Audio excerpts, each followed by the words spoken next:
Tay, bibilin ho namin yan lahat. Ano yan? 350 lang ma'am. Tay, binebenta nyo ho yan? Oo. Saan galing yan? Saan galing? Doon sa malapit sa dagat. Okay. Kayo mismo ng huli? Oo. Okay, here's the explanation. He caught those crabs and shrimps. Wala. Pag nagpupong kami ng... Kinakamay nyo lang. Oo. Kahit may konti na... Oo. Tay, pakita nyo nga yung daliri nyo. Anong nangyari dyan? Ano ang papalit natin?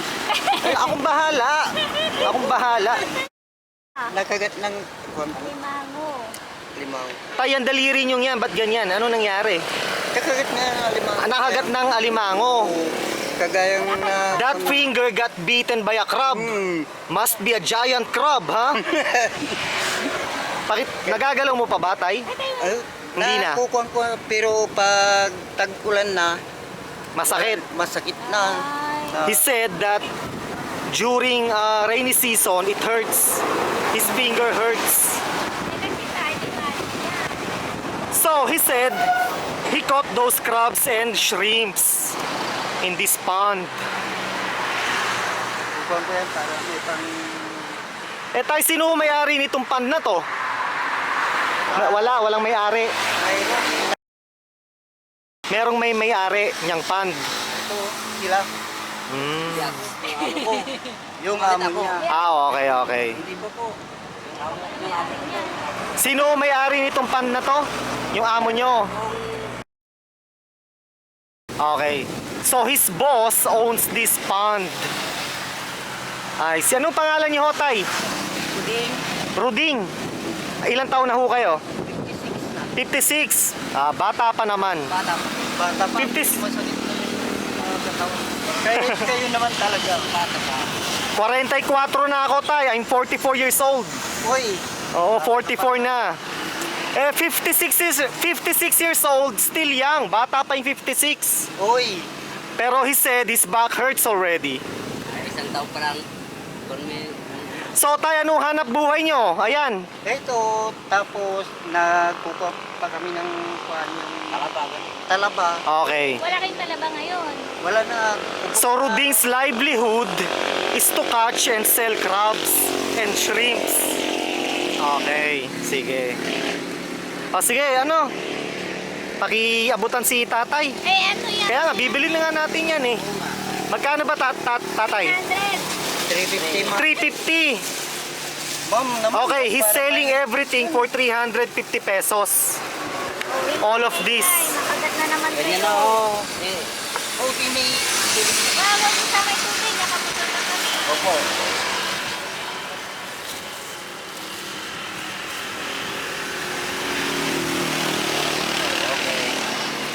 Ayan. Nakita ka namin tayo eh. Dala mo yan. Oh, nagra-ride kami ng motorsiklo. Nadaanan namin kayo eh. Kung minsan, nagtitinda. We were riding a motorcycle and then we saw you. So we stopped by. Ayun yung motor namin, oh. Ayun yung motor namin. Sino ba pumapatak yan tayo? Yung trip dito na may 350 pesos, right? O give it to Ruding. Give it to him. puding. Ruding. O hindi pa tapos. We're not yet done. Give him 1,000 pesos extra. Salamat. Ayan. Yes, salamat po. Walang anuman. Salamat Tatay. po. You're welcome, you're welcome. Para may pang... He's very happy eh. Ang bigas. He's very grateful. Pangbigas na ma'am. He said 1,000 pesos for rice. Tama, for rice. Opo. Para sa kanin, bigas. Sige. Ay, sir. Sige Kuya Ruding ha, maraming salamat.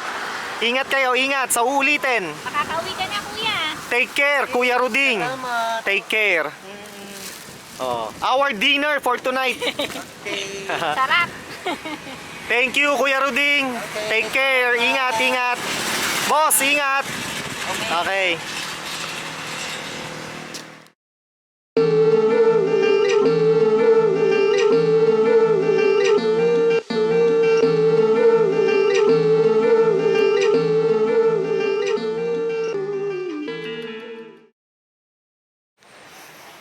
Pupuntahan namin yung bahay ni Tatay Ruding. We are going to visit Ruding's house. Ruding's home. Okay.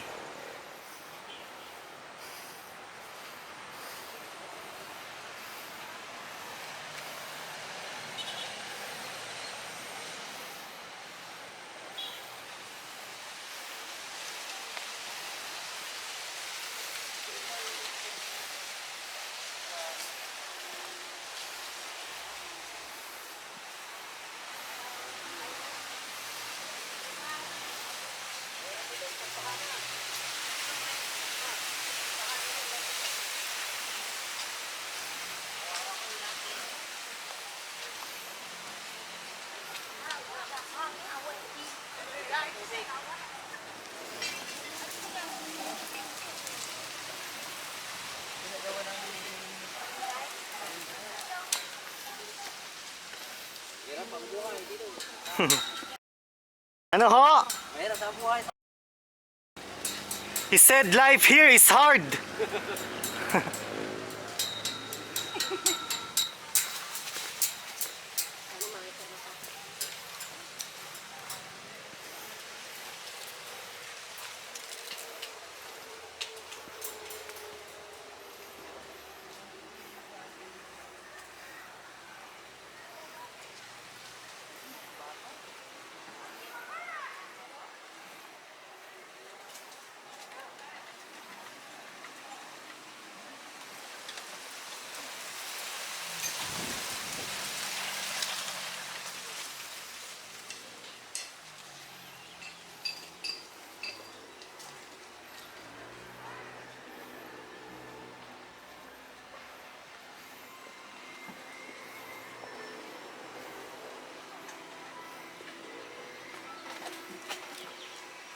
Ay, may aso. Tayo makikiraan ho.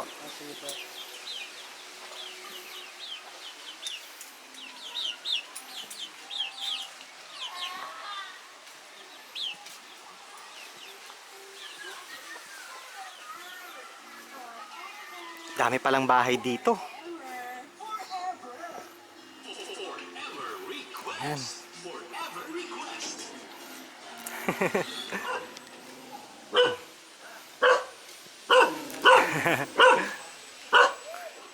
Yun na ata.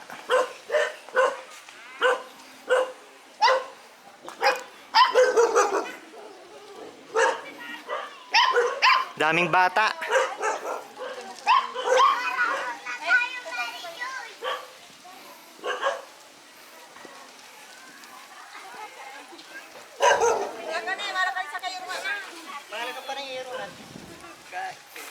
Hello ho, magandang hapon ho, magandang hapon. Ganda. Asawa nyo? Hindi nga. Niloloko nyo ako ha. Asawa nyo? Hindi nga. Na, chick boy pala si tatay eh. Ram. Tatay Ruding's wife. Seryoso? Are you serious?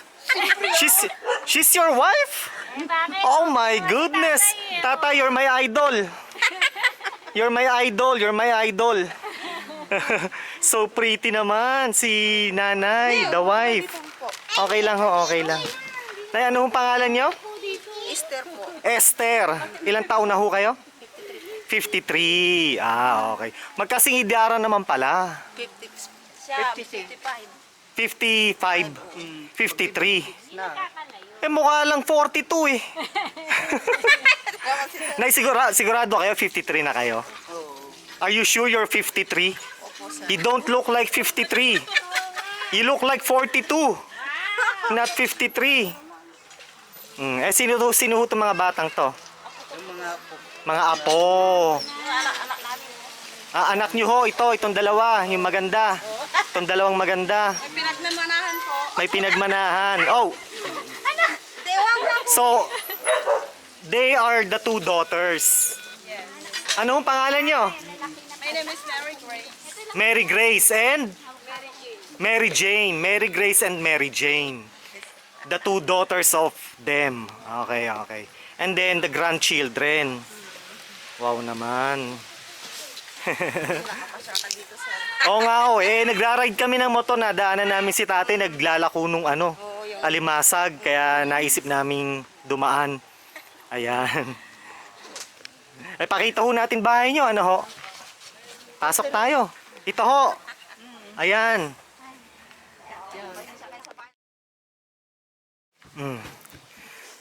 So okay, we are going to show their tiny home. Home sweet home. Okay. Ito yung bahay nila. Uy! Napakaliit. As you can see. Diretso bubong, walang kisame. No wood ceiling. Die-cast roof, straight. It's very tiny as you can see, folks. Ayan.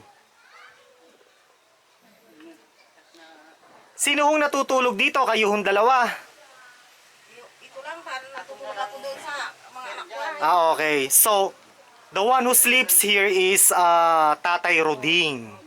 Ruding is the one who sleeps here. And then his wife sleeps in their daughter's home. Okay.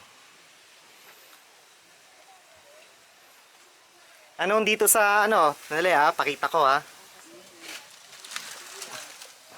Ay, gandang hapon ho. Ayan.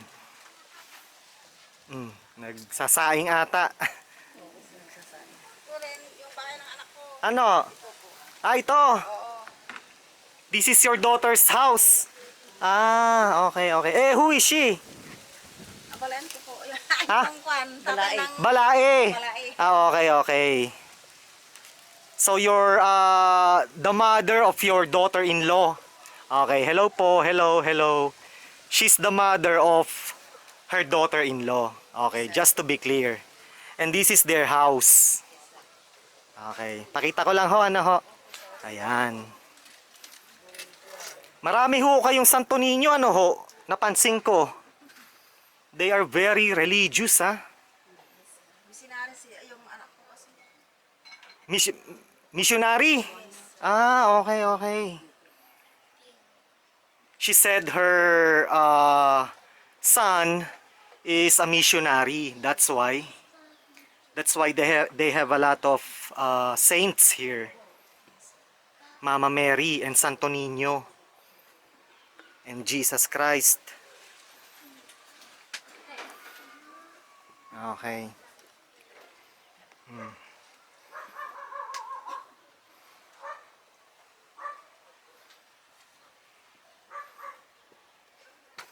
Okay, let's go out na. Sige, sige, let's give them a little money. Bilangin mo nga, count. 1, 2, 3, 4, 5. Okay, 5,000. Yes. Sige na, who's going to receive the money? Of course, the wife. Of course, the wife. Uy, uy, uy, siya daw. Si Missy, syempre. Bilangin nga natin, bilangin natin. Let's count. 3, 4, 5,000 pesos. Ayan. Maraming salamat. They are saying thank you. Maraming salamat means thank you very much. In Tagalog, maraming salamat. Yan. You're welcome, guys. You're welcome. Thank you. You're welcome. Thank you po. Ilang taon na ba itong mga apo nyo? Ilang taon na to? 3 years old. 3 years old. Ito? 5. 6. 6. Ito? 3 years old. 3 years old. Ah, I see. Total ng apo niya. 11 grandchildren. Tay, idol ko kayo.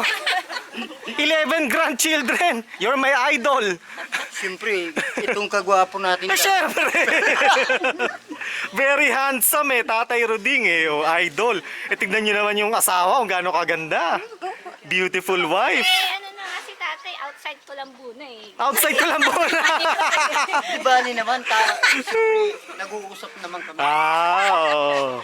Nay, but seriously, you don't look like 53. You look younger than your age. Mukha kang bata sa edad mo, Nay. Thank you po. Aha. 25. 25? Grabe naman. Teka, ikaw may trabaho ka ba? Wala po. She has no job, housewife. Yeah. Housewife. Ikaw, do you have a job? May trabaho ka? Nagpapawid lang po. Nagpapawid. Ano yung nagpapawid? Yung nandun po sa likod. Oo, Gagawa siya ng... Pakita nga natin.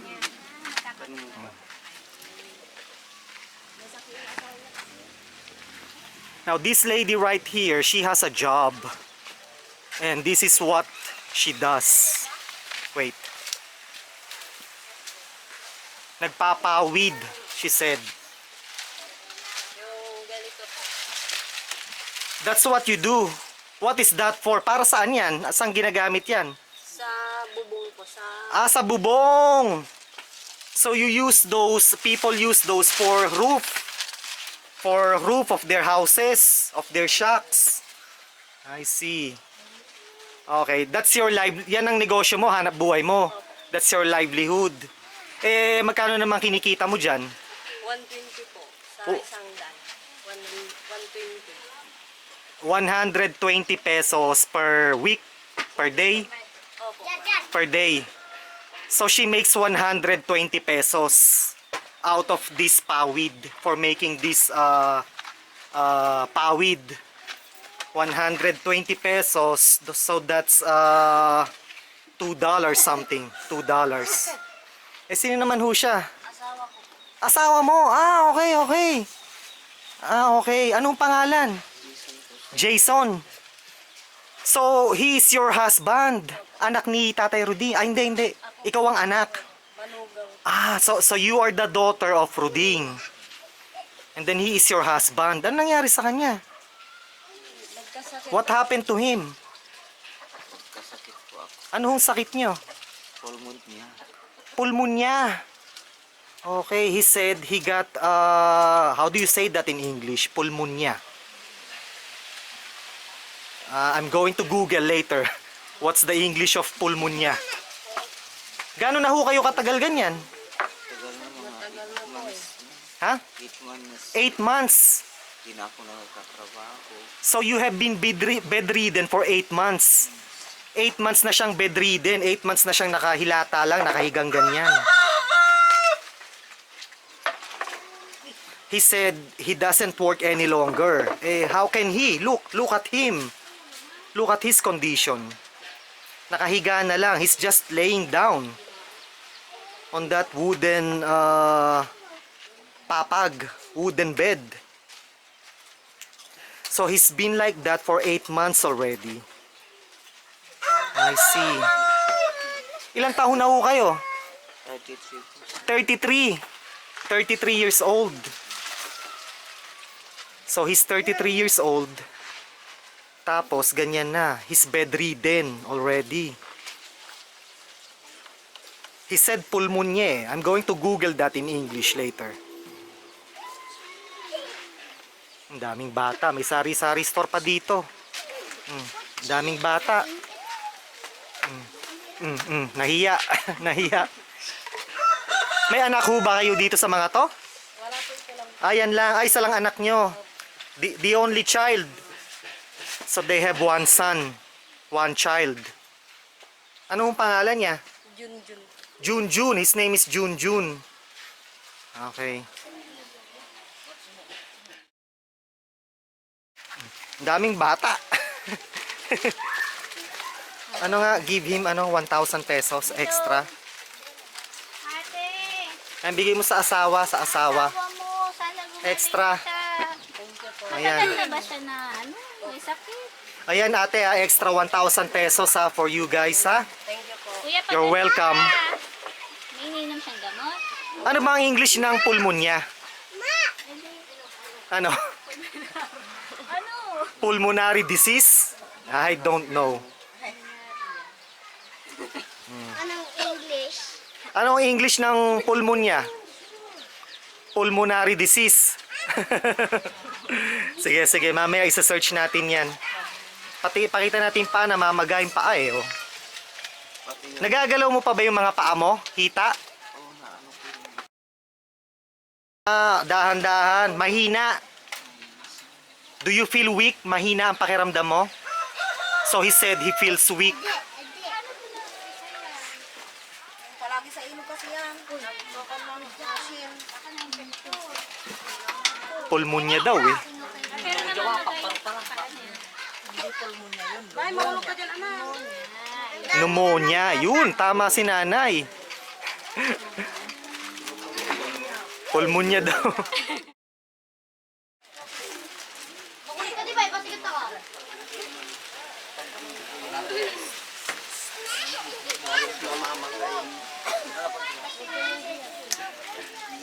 O sige ha, babalik na lang kami dito ulit ha. Tapos ang dami nyo pa palang kapitbahay dito eh.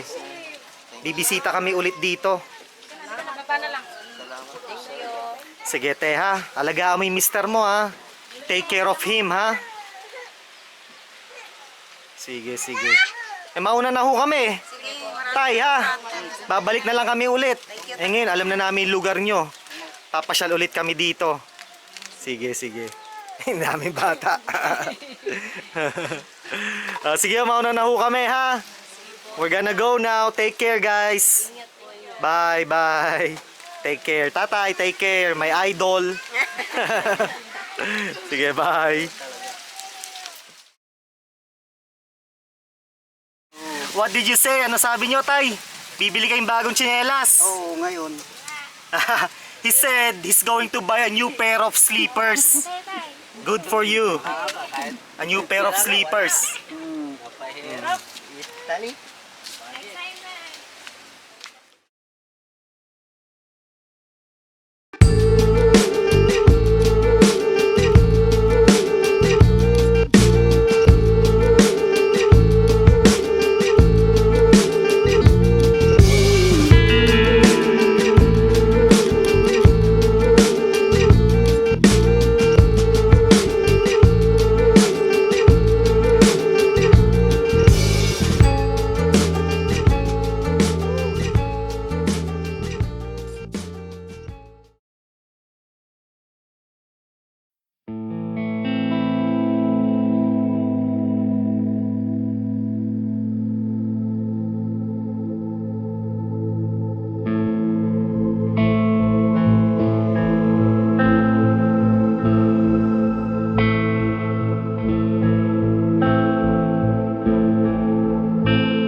Folks, you have to understand that this is not about Donald Trump. Donald Trump is just a puppet. He's a puppet of the corporatists, industrialists, warmongers, oil mafia bosses, Wall Street financiers, bankers, prison profiteers, those tech giant folks, the conservatives, and the people behind Project 25. Those folks, those people are the true ones who run the show behind the curtains. They are the ones who control puppet Donald Trump. Those folks, those people are the true ones who benefit out of domestic and international derangement and chaos. Mga katoto, si Donald Trump ang perfect puppet para sa mga taong binanggit ko. Dahil si Donald Trump ay madaling masilaw ng pera, walang moralidad at walang pagpapahalaga sa buhay ng tao. Wala siyang ibang inisip kundi paano papayamanin ang kanyang sarili at ang kanyang pamilya. Unfortunately, may mga taong unknowledgeable, misinformed at brainwashed. Ibinoto nila ang isang taong perfect puppet para sa mga taong binanggit ko. Unfortunately, yang mga taong unknowledgeable, misinformed at brainwashed na mga yan ay bumoto ng isang taong convicted felon, a pedophile, at con artist.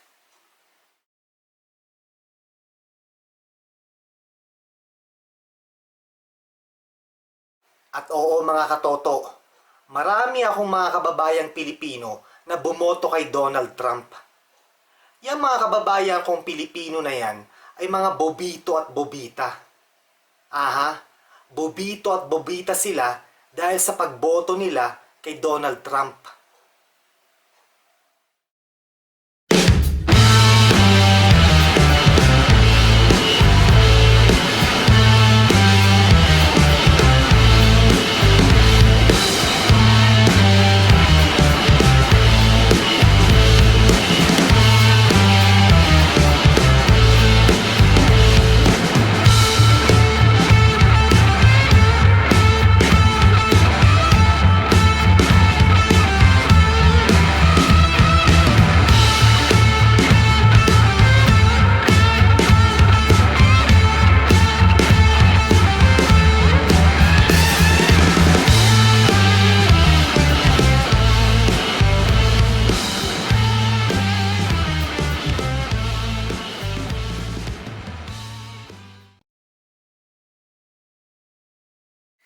Ang tanong ko para sa mga bigot at racist na mga puti na yan.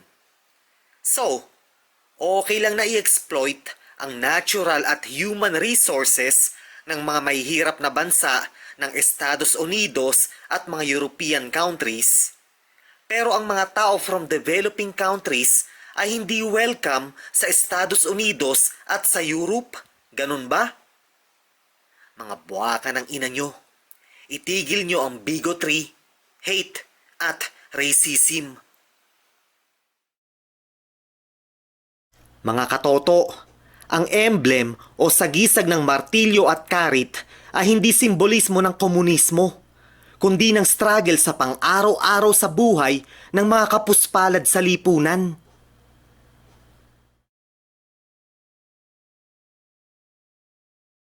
Alam nyo mga katoto, sa totoo lang, hindi kapitalismo, sosyalismo, komunismo, o kahit na anong ismo ang kalaban ng sangkatauhan, kundi ang pagiging ganid at makasarili. Individualism ang ating kalaban at unfortunately, parte tayo ng problema. Mga katoto, individualism ang numero 1 kalaban ng sangkatauhan.